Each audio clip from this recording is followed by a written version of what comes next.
Los 8 mejores presidentes de la República Dominicana.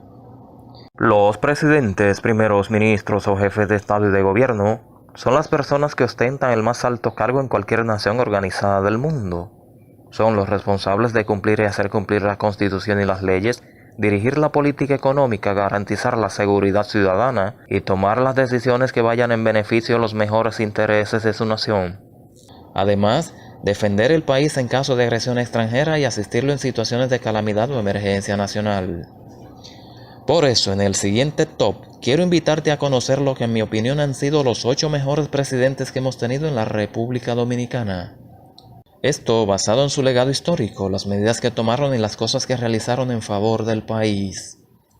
Pero antes, quiero invitarte a que te suscribas a mi canal, actives la campanita de notificaciones para mantenerte al tanto de mis actualizaciones.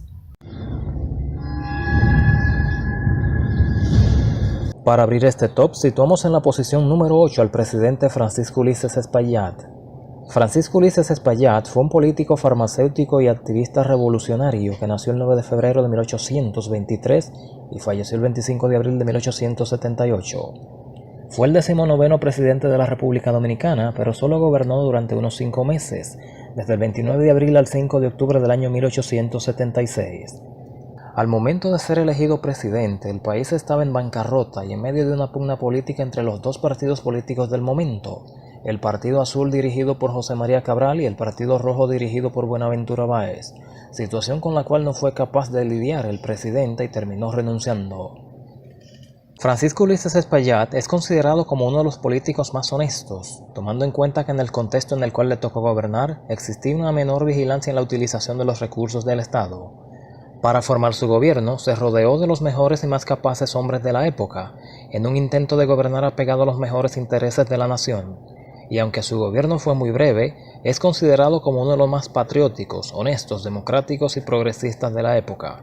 Luego de su renuncia, el presidente Espaillat se retiró de la vida pública y nunca más volvería a ocupar la presidencia de la República. Falleció el 25 de abril de 1878 y hoy es honrado y recordado como uno de nuestros próceres ilustres. Una provincia del norte de la República, un canal de riego y numerosos parques, avenidas y centros educativos son nombrados para honrar su memoria.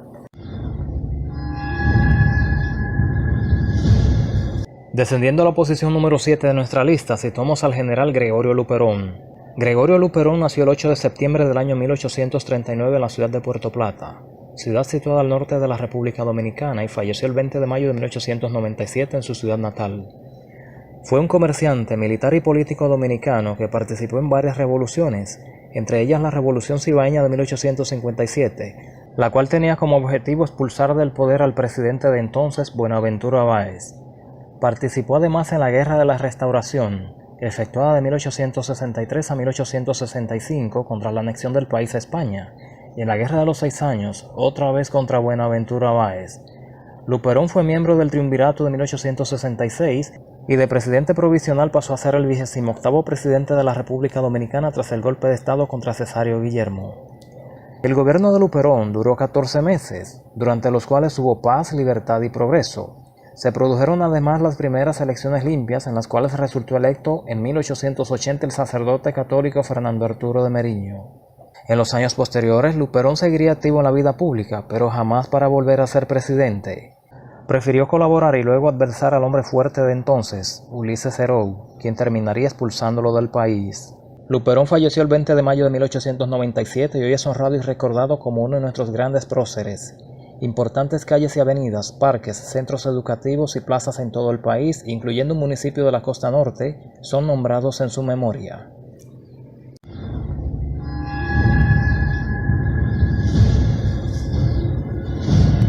En la posición número 6 de nuestra lista de los mejores presidentes dominicanos tenemos a Juan Bosch. Juan Emilio Bosch y Gaviño fue un escritor y político dominicano de ascendencia española y puertorriqueña. Nació en la ciudad de La Vega el 30 de junio del año 1909 y falleció en Santo Domingo el 1 de noviembre del año 2001. Juan Bosch resultó elegido presidente en las primeras elecciones libres luego de haber finalizado la dictadura de Rafael Leónidas Trujillo Molina, celebradas en diciembre del año 1962, y se juramentó en el cargo el 27 de febrero de 1963. De inmediato promulgó una nueva constitución que contenía profundas y numerosas reformas de corte liberal y que confería principalmente derechos laborales y sindicales. Tomó en cuenta sectores tradicionalmente excluidos, como las mujeres embarazadas, los hijos ilegítimos, las personas sin hogar, la niñez, la familia, la juventud y los agricultores, entre otros. Estas nuevas reformas causaron espanto a la clase industrial y empresarial de entonces, quienes de inmediato se manifestaron en contra, contando con el respaldo de la Iglesia Católica y sectores militares de línea trujillista. Este gobierno además estaba bajo la suspicacia del gobierno estadounidense por las sospechas de que Juan Bosch fuera comunista. Así las cosas, la madrugada del 25 de septiembre de 1963, con apenas 7 meses de estar en el poder, un grupo de militares perpetró un golpe de estado contra Juan Bosch, siendo el último presidente hasta la fecha en salir del poder mediante esta vía. Durante su breve gobierno se produjo un grave incidente diplomático con la República de Haití, que tuvo su origen en una conspiración que se formó para asesinar al presidente de aquel país, quien sobrevivió a dicho atentado y respondió con dureza a los perpetradores, uno de los cuales presuntamente se habría refugiado en la Embajada Dominicana en Puerto Príncipe, por lo cual el recinto fue rodeado por fuerzas policiales. Al presidente Bosch no le hizo ninguna gracia aquella acción, la cual consideró como una agresión hacia el país y dio un ultimátum al gobierno haitiano para que despejara el perímetro de la embajada, bajo amenaza de invasión por parte de las Fuerzas Armadas. Los haitianos se olvidaron del fugitivo y rápidamente retiraron a sus fuerzas policiales. Luego de ser derrocado del poder, Juan Bosch partió nuevamente hacia el exilio, desde donde retornó luego de finalizada la Guerra Civil de 1965, que procuraba su retorno al poder. Intentó participar en las elecciones de 1970, pero finalmente desistió por temor a Balaguer. Más adelante, en 1973, abandona el PRD para fundar el Partido de la Liberación Dominicana, con el cual participaría en posteriores elecciones presidenciales, pero con escaso éxito hasta 1990, cuando se vio a punto de ganar la presidencia. Pero ya fuera por voto mediante truco, sería nuevamente derrotado por Balaguer. Participaría por última vez en las elecciones de 1994, donde luego de quedar en tercer lugar, decidió retirarse de la política. Para las elecciones siguientes de 1996 sucedería un hecho insólito, y fue la decisión del Dr. Balaguer de respaldar al partido de Juan Bosch, pero no para que éste fuera presidente, pues el candidato era Leonel Fernández, quien se alzó con el triunfo. El día 1 de noviembre del año 2001 se anuncia la muerte de este ilustre personaje, el cual es recordado y tomado como referencia de político pulcro y honesto. El país se quedó con la incógnita de lo que se hubiera logrado con un gobierno bochista, de este haber podido concluir su gestión o haber alcanzado lograr otro mandato sin contratiempos. En la actualidad, la sección paralela del puente Juan Pablo Duarte en la ciudad capital y un complejo habitacional son nombrados en su memoria.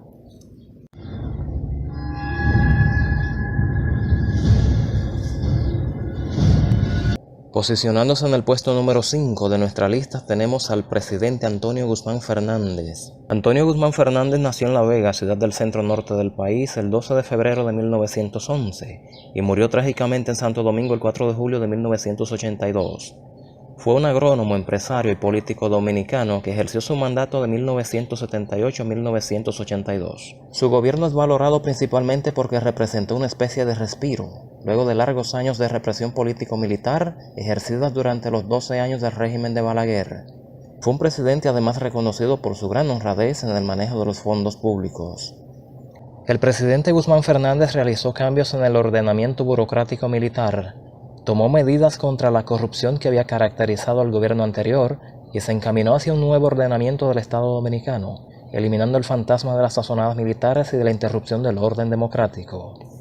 Inició un proceso de despolitización de las Fuerzas Armadas y la Policía Nacional, las cuales habían sido convertidas por Balaguer en un instrumento de represión, de luchas internas y de intimidación criminal y política, basadas en un apego al presidente de turno y a su partido, el Reformista Social Cristiano.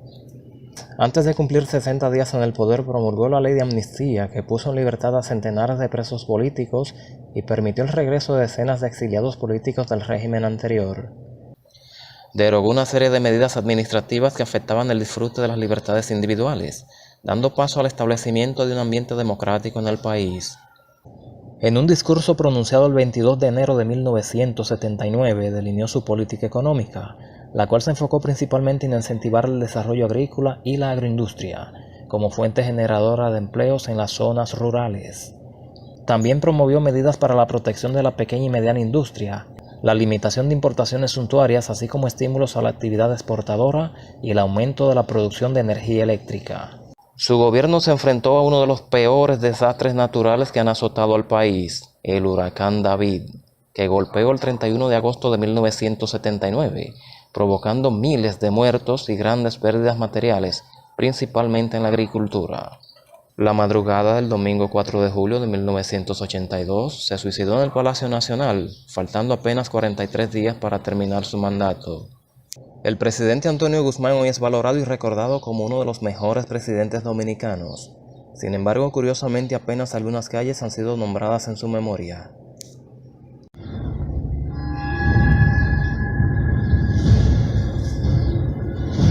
Continuando con nuestro top de los 8 mejores presidentes dominicanos, tenemos en la posición número 4 al presidente Ignacio María González.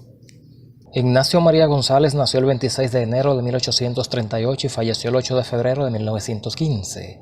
Fue un militar y político dominicano que encabezó varios gobiernos efímeros entre 1873 y 1878, siendo su período más estable de 1874 a 1876. Fue líder y fundador de un partido político al que llamó Partido Verde, el cual no iría a ninguna parte. Pero bien, ¿y qué tuvo de bueno este presidente? Vamos a averiguarlo. Después de años de guerras contra los haitianos y por fin hacerles entender que no queríamos unión con ellos, María González consideró conveniente estrechar los lazos económicos y comerciales con la República de Haití. Así es que legalizó mediante un tratado el tráfico comercial entre ambas naciones y con ello empezar a recaudar impuestos. Medida brillante porque permitía adquirir recursos muy necesarios entonces para estimular la economía del país. Puso orden a todo lo que lo ameritaba, anuló todos los acuerdos mostrencos de anteriores gobiernos, especialmente los que comprometían la soberanía del país, recuperando en el camino la bahía y península de Samaná. Así es que ya lo saben, si hoy podemos ir a contemplar las ballenas y disfrutar de un exquisito fin de semana en las terrenas, se lo debemos al presidente Ignacio María González. El presidente Ignacio María González también realizó apreciables esfuerzos para la organización militar del país. En virtud del decreto 1358 de 1874, creó varios batallones y compañías de artillería, los cuales se emplazó estratégicamente para la defensa de las principales ciudades del país, así como de su gobierno. Otras medidas importantes tomadas por su gobierno y que contribuyeron decididamente a la unión nacional fueron la suspensión del estado de sitio, la supresión del uso del pasaporte para viajar por el territorio nacional y plena apertura a la libertad de prensa. Y aquí hacemos un paréntesis para explicar de qué se trata un estado de sitio. Un estado de sitio es una medida que toma el gobierno para restringir o limitar las libertades de las personas debido a graves problemas de seguridad y de orden público. También durante el régimen de González se incrementó considerablemente el flujo migratorio desde Cuba y Puerto Rico. Se dictaron disposiciones especiales para impulsar el desarrollo de la industria azucarera y se concedieron franquicias para el establecimiento de las primeras industrias de elaboración de productos alimenticios y de uso doméstico. Pero no todos estaban conformes con su política de orden y progreso. Así es que aparecieron los revoltosos para dañar al momento al presidente y acusarlo de corrupción y supuesta violación a la Constitución. Para evitar una nueva guerra civil, el presidente González prefirió poner su renuncia al Congreso en febrero de 1876. Ante el peligro de que estallara una nueva guerra civil, los azules convinieron con Ignacio María González que ocupara la jefatura del Estado, a condición de que nombrara a algunos de los suyos en varios ministerios. Una asamblea constituyente aprobó una reforma constitucional en junio de 1878 que acordó la votación directa para la elección de presidente de la República y acortó el período presidencial a solo un año. Bajo esta constitución de 1978 se celebraron elecciones en las que resultó elegido Ignacio María González. Durante este nuevo gobierno incumplió compromisos políticos y ordenó el apresamiento de Luperón, ante lo cual los liberales se alzaron en armas y lo derrocaron en septiembre de 1878. Fue sucedido por Jacinto de Castro, presidente de la Suprema Corte de Justicia, quien se encargó un gobierno provisional hasta la celebración de nuevas elecciones. Finalmente, el presidente González fallecería el 8 de febrero de 1915 y sería sepultado con honores y honras fúnebres de Estado, aunque luego este ilustre mandatario sería prácticamente olvidado. Sus restos reposan en la Catedral de Santo Domingo.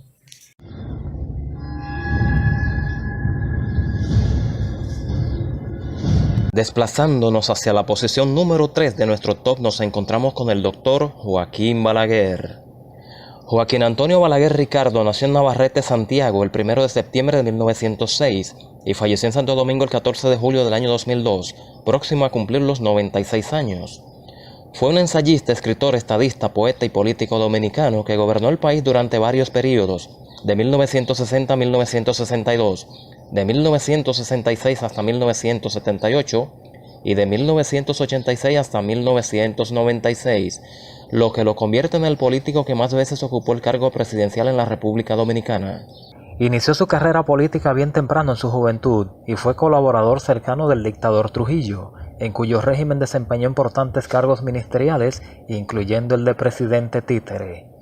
Al desaparecer la dictadura y culminar la Guerra Civil de 1965, pasó a ser dueño de la situación y con el respaldo firme de los Estados Unidos, alcanzó la presidencia constitucional en las elecciones celebradas en 1966, mandato que se prolongaría hasta 1978, cuando fue derrotado en las elecciones de ese año por Antonio Guzmán Fernández.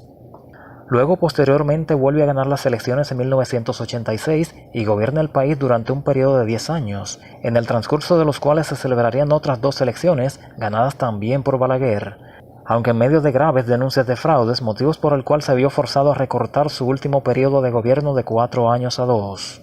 Fue un presidente muy trabajador, gran constructor y visionario, uno de los grandes mandatarios forjadores del moderno Estado dominicano y creador de su clase media, que se preocupó por el desarrollo de la infraestructura urbana del país. Se enfocó en la construcción de complejos habitacionales, grandes avenidas, complejos deportivos, numerosas escuelas y todas las presas y represas más importantes del país. También monumentos impresionantes como el Faro Colón y obras recreativas como el Jardín Botánico, el Teleférico de Puerto Plata, el Acuario Nacional, el Zoológico de Santo Domingo, así como importantes teatros y catedrales. También numerosos puentes y carreteras, hospitales y caminos vecinales, y todo ello sin tomar un solo centavo prestado. Asimismo, mantuvo la economía estable, la deuda externa en niveles mínimos e incentivó el turismo y la inversión extranjera, principalmente en el sector de las zonas francas. Su persona nunca fue señalada por actos de corrupción y la delincuencia brillaba por su ausencia. Sin embargo, no se pueden dejar de mencionar algunas características negativas de sus gobiernos, tales como la mala calidad de los servicios públicos, la escasez de circulante y los bajos salarios de los trabajadores, situación que dificultaba la movilidad social y lo llevó a enfrentar numerosas y violentas huelgas, así como numerosos viajes en yolas hacia Puerto Rico, intentos desesperados que hacía mucha gente para escapar de la pobreza y labrarse una vida mejor en el extranjero. Balaguer fue un presidente nacionalista que exaltó el patriotismo dominicano y mantuvo un control estricto sobre la frontera, rechazando una propuesta del presidente estadounidense Bill Clinton y la OEA de establecer campos de refugiados del vecino país. También se preocupó mucho por el medio ambiente, creando por decreto numerosos parques nacionales, construyendo avenidas ecológicas, efectuando programas de reforestación y promulgando leyes de protección forestal. Y mantuvo un importante programa de construcción de viviendas y apartamentos, destinados principalmente a los maestros y a la clase trabajadora. Era un hombre de personalidad pacífica y algo enigmática, pero muy calculadora.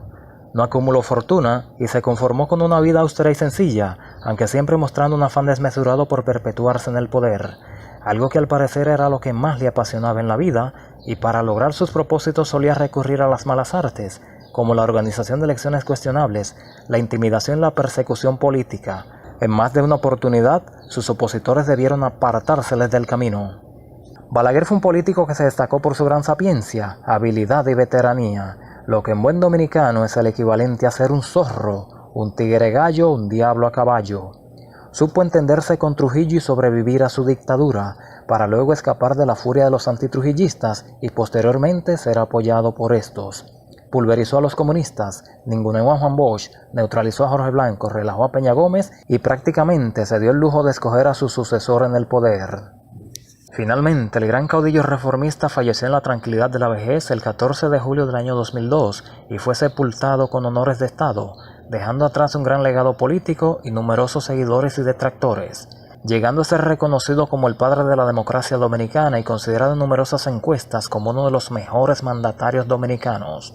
La autopista que conduce desde Santiago al municipio de Navarrete, su localidad natal, fue bautizada con su nombre.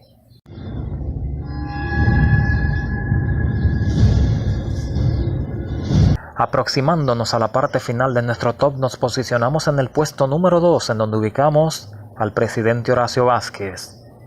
Felipe Horacio Vázquez Lajara nació en Estancia Nueva, localidad de la ciudad de Moca, el 22 de octubre del año 1860 y falleció en Tamboril, Santiago, el 25 de mayo de 1936. Fue un militar y político dominicano que ocupó la presidencia de la República en 2 períodos, desde 1902 hasta 1903 y desde 1924 hasta 1930. También fue presidente interino en 1899, el cual tenía el propósito de organizar y celebrar las elecciones de ese año. Fue junto a su primo Ramón Cáceres uno de los principales protagonistas de los acontecimientos acaecidos entre finales del siglo XIX y principios del siglo XX en el país. Participó en diversas revueltas, golpes de estado y conspiraciones, entre las más destacadas la que acabó con la vida del dictador Ulises Serou, quien lo quería asesinar. Sin embargo, Horacio Vázquez y su primo Ramón Cáceres se distanciaron, razón por la cual durante el gobierno de aquel, Horacio Vázquez se mantuvo al margen e incluso llegó a adversarlo. A raíz del asesinato de su primo se apartó temporalmente de la vida pública, hasta reaparecer luego de la ocupación norteamericana en 1924 para ser presidente de la República. Dentro de las características más notables del gobierno de Horacio Vázquez se pueden mencionar las siguientes. Todos los programas de fomento de obras públicas iniciados en el gobierno de ocupación militar norteamericano fueron continuados, ampliados y terminados durante el régimen horacista. Su gobierno se caracterizó por el amplio respeto a las libertades ciudadanas. Prestó atención eficiente a todas las obras públicas, los servicios sanitarios, la educación y la agricultura. Fue un gobierno que revolucionó y mejoró notablemente la calidad de vida de la población de entonces, ya que construyó el primer acueducto de Santo Domingo, poniendo fin a siglos de penurias por la falta de agua potable, ya que para esa época tenía que ser extraída de aljibes y pozos. Amplió y mejoró los puertos de Santo Domingo, Puerto Plata y San Pedro de Macorís. Amplió la superficie de terreno cultivable a fin de incrementar la producción nacional y se efectuó un intenso programa de construcción de nuevos caminos y carreteras en toda la geografía del territorio nacional, que mejoraron y facilitaron la comunicación entre los diferentes pueblos del país. Esta red de caminos y carreteras fue algo novedoso y revolucionario para el momento, ya que los dominicanos de aquellos años empezaron a desarrollar el gusto por los automóviles, los cuales rápidamente empezaron a desplazar a los coches y carretas tirados por caballos. Por otro lado, florecieron las industrias, el comercio y la agricultura, y había flujo de dinero. Fueron años de paz, bienestar y prosperidad, que sin embargo no durarían por mucho tiempo.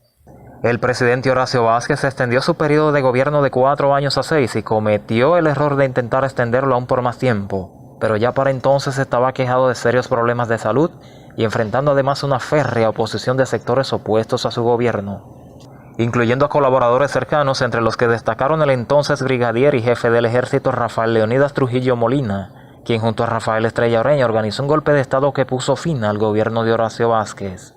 Finalmente falleció el 25 de mayo de 1936, siendo un presidente prácticamente olvidado y su legado injustamente subestimado. Una avenida de Santo Domingo y el municipio de Villa Vázquez en la ciudad de Montecristi, en la costa norte de la República Dominicana, fueron nombrados en su memoria.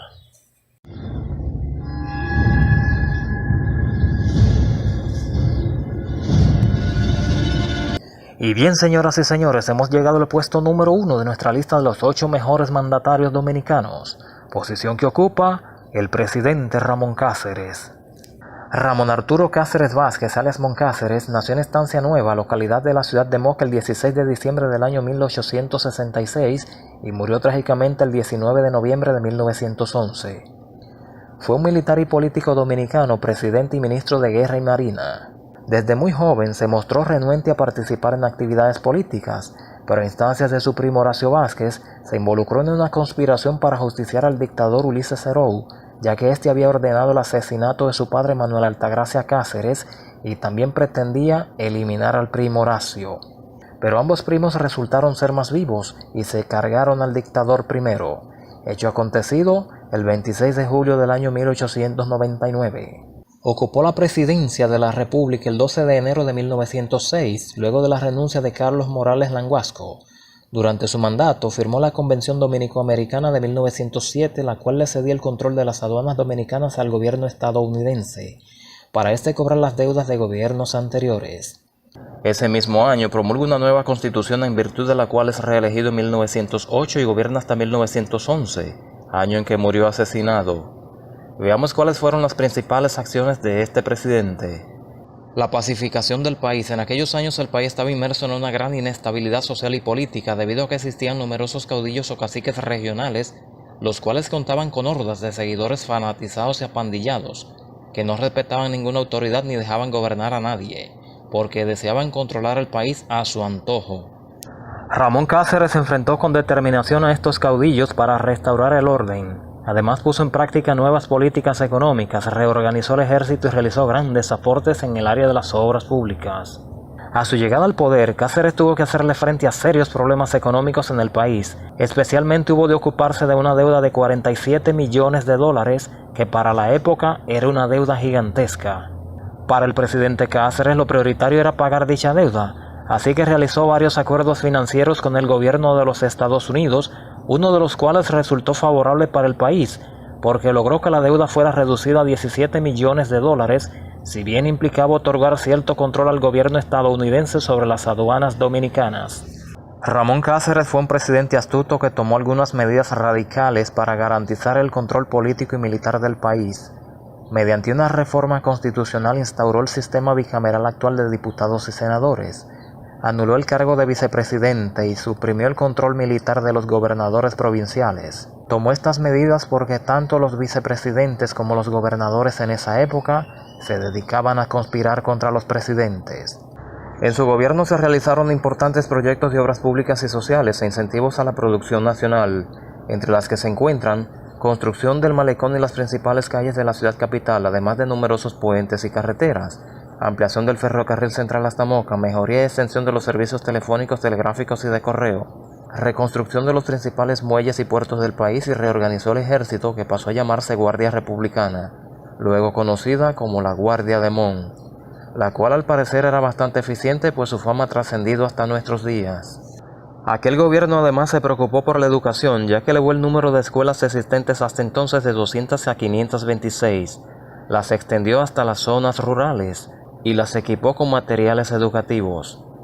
También fomentó el establecimiento de granjas experimentales y escuelas agrarias para la formación agrícola de los agricultores. Incentivó la inversión extranjera, la cual favoreció grandemente a la industria azucarera. Creó la Dirección de Obras Públicas y durante su gobierno además estableció el primer banco del país, si bien de capital extranjero. Hizo aprobar una serie de leyes sobre las funciones de la policía, el orden y la seguridad interna, el ornato y la higiene, el uso de las armas, reguló los juegos y las rifas, los espectáculos públicos, los mataderos y la crianza de animales. Tristemente, no todos estaban de acuerdo con las medidas de orden, de avance y de progreso del presidente Cáceres, especialmente aquellos que veían perjudicados sus intereses personales. De modo que se ganó muchos enemigos, uno de los cuales era un malviviente llamado Luis Tejera, del cual ni siquiera su propio padre quería saber. Este sujeto interceptó el coche presidencial la noche del 19 de noviembre de 1911 y le realizó varios disparos al presidente, los cuales acabaron con su vida. A la muerte de Cáceres, su asesino murió ajusticiado, pero otra vez volvieron los años de caos, desórdenes y desastres, hasta que los norteamericanos decidieron invadir el país en 1916 hasta 1924. En mi opinión particular, este mandatario reúne todos los méritos para ser considerado el mejor presidente que ha tenido nuestro país. Porque como pudimos apreciar, fue un presidente que le tocó gobernar en una de las épocas más difíciles de nuestra historia. Recibió un país prácticamente en bancarrota, muy endeudado y con pocas fuentes de ingresos, en donde además imperaba el desorden y la anarquía. Sin embargo, Ramón Cáceres, sin ser un hombre muy instruido, supo negociar ventajosos acuerdos que le permitieron renegociar la deuda externa del país y rebajarla. Se preocupó por la educación, impuso su autoridad para organizar el país y someter a los necios y revoltosos de la época, y le alcanzó el dinero para construir muchas obras. Muestra de que era un presidente muy capaz, recto, honesto y disciplinado. No coloqué a Horacio Vázquez de primero porque aunque también hizo un buen gobierno, el país que recibió y las condiciones en las que le tocó gobernar fueron muy diferentes a las de Mon Cáceres. Los restos del presidente Cáceres descansan en la iglesia Nuestra Señora del Rosario de la ciudad de Moca, su ciudad natal, en donde además hay una autopista con su nombre y un museo en su memoria. Ahora cuéntame, ¿qué te ha parecido este top? ¿Está de acuerdo con los seleccionados? ¿A quién más crees que debía haber incluido? Cuéntamelo en los comentarios. Y no te olvides suscribirte y activar la campanita de notificaciones para mantenerte al tanto de mis actualizaciones, es decir, para que no te pierdas ninguno de mis futuros contenidos. Pásenla bien y hasta la próxima.